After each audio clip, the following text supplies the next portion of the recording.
ಶ್ರೇಯಸ್ಸು ಅಂದ್ರೆ ಉದ್ಧಾರ ಆಗುವಂತ ಮಾರ್ಗ. ಅದಕ್ಕೆ ಪರಮಾತ್ಮ ಹೇಳ್ತಾ ಇದ್ದಾನೆ, ಶ್ರೇಯಸ್ಸನ್ನ ಪಡ್ಕೋಬೇಕಾದ್ರೆ ಮನುಷ್ಯ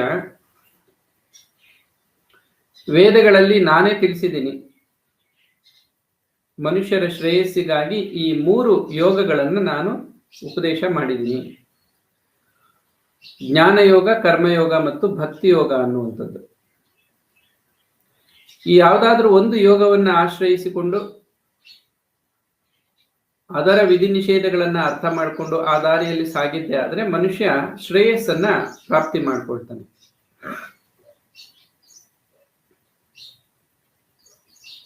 ಕರ್ಮಗಳು ಅವುಗಳ ಫಲದಿಂದ ವಿರಕ್ತರಾದವರು,